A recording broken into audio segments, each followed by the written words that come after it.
उत्तर प्रदेश के प्रथम चरण के चुनाव में जो मतदान संपन्न हुआ है, इस मतदान में जिन्ना पर गन्ना भारी पड़ गया है।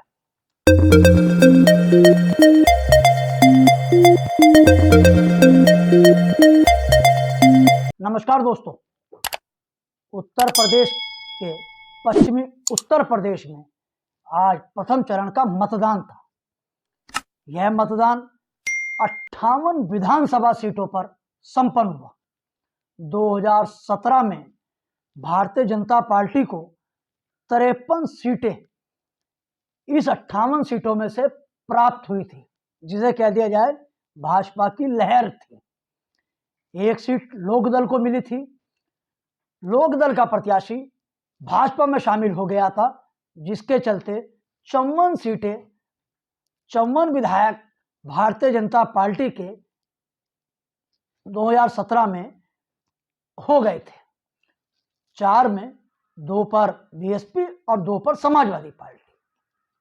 तो कह दिया जाए कि उत्तर प्रदेश की इन 58 सीटों पर भारतीय जनता पार्टी का वर्चस्व था।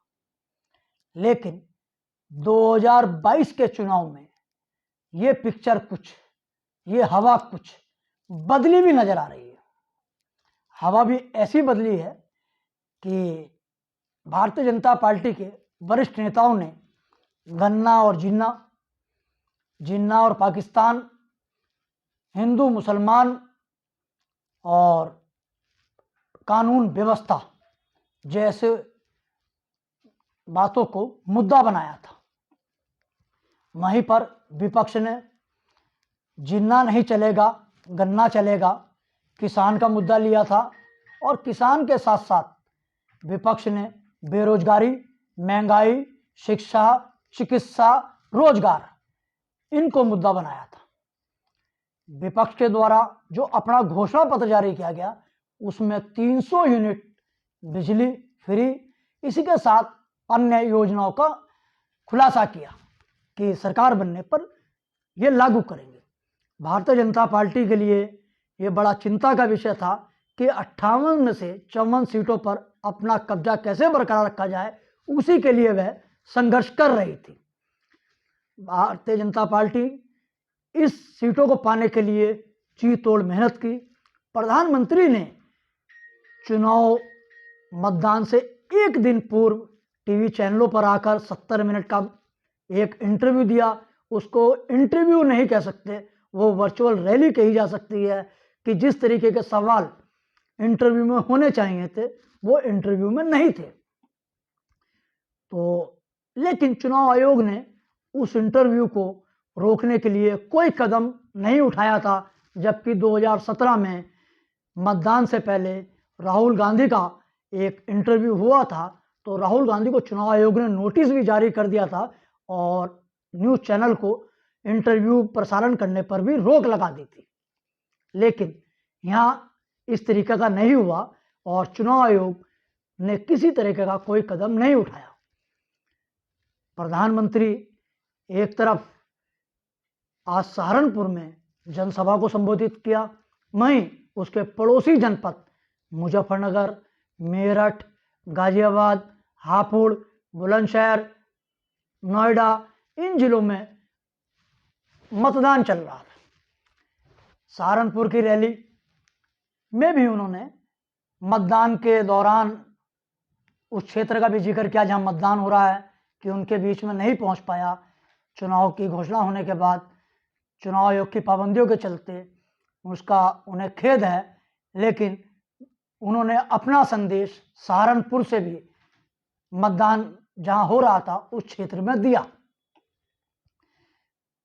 वहीं पर अगर देखा जाए तो विपक्ष के नेता समाजवादी पार्टी के राष्ट्रीय अध्यक्ष अखिलेश यादव और लोकदल के राष्ट्रीय अध्यक्ष जयंत चौधरी पड़ोसी जनपद बिजनौर में अपनी रैली करके उन्होंने भी पड़ोस में संदेश दिया।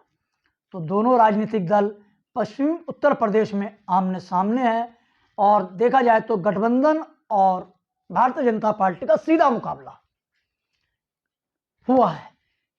58 में से 54 सीटें और 54 पर कब्जा बरकरार रखने की कवायद।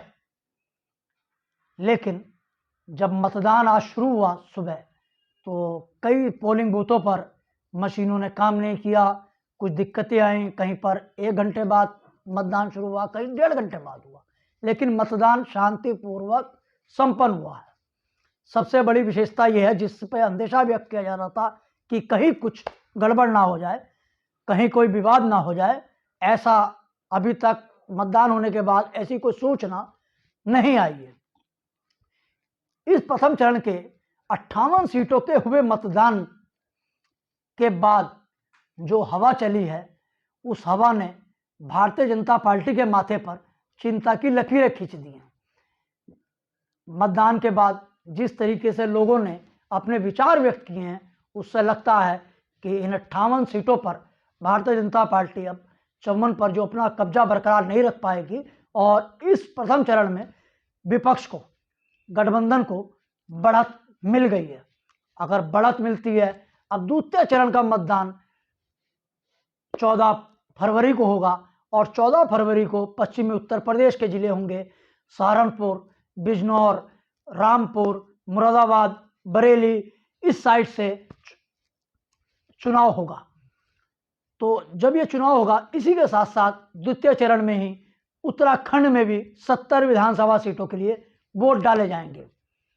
प्रधानमंत्री सहारनपुर के साथ साथ आज उत्तराखंड में भी एक रैली को संबोधित किया, उत्तराखंड में भी मौजूद रहे, और उत्तराखंड में वो 11 तारीख को भी आएंगे और 12 को भी आएंगे। इसी के साथ साथ देखा जाए तो प्रधानमंत्री की लगातार 3 रैलियां ये हैं, और इससे पहले 2 रैली चुनाव आचार संहिता लगने से पहले कर चुके हैं। कुल मिलाकर पश्चिमी उत्तर प्रदेश के प्रथम चरण से चली हवा द्वितीय चरण के मतदान पर भी असर डालेगी, और उत्तराखंड को भी प्रभावित करने जा रही है। उत्तराखंड में तो कांग्रेस और भाजपा के बीच सीधा मुकाबला है, और कांग्रेस और बीजेपी दोनों तरकश से अपने तीर चला रही हैं। लेकिन प्रथम चरण ने जो संकेत दिया है, उस संकेतों ने द्वितीय चरण पर भाजपा को अपने तरकश में से और तीर निकालने के लिए मजबूर कर दिया है। वो अगले 3 दिन के अंदर क्या क्या तीर निकलेंगे, किन किन बाणों से वार होगा विपक्ष पर, गठबंधन पर, विपक्षी नेताओं पर, यह देखना होगा। लेकिन प्रथम चरण में गठबंधन हर हाल में भारी पड़ गया है, तो यह कहना उचित होगा कि जिन्ना पर गन्ना चल गया है। आपको वीडियो कैसा लगा, आप इसके कमेंट सेक्शन में जाकर अपने विचार व्यक्त कर सकते हैं, और इस चैनल को सब्सक्राइब कर बेल आइकन का बटन दबाकर आजाद पत्रकारिता को सहयोग दे सकते हैं। बहुत बहुत धन्यवाद।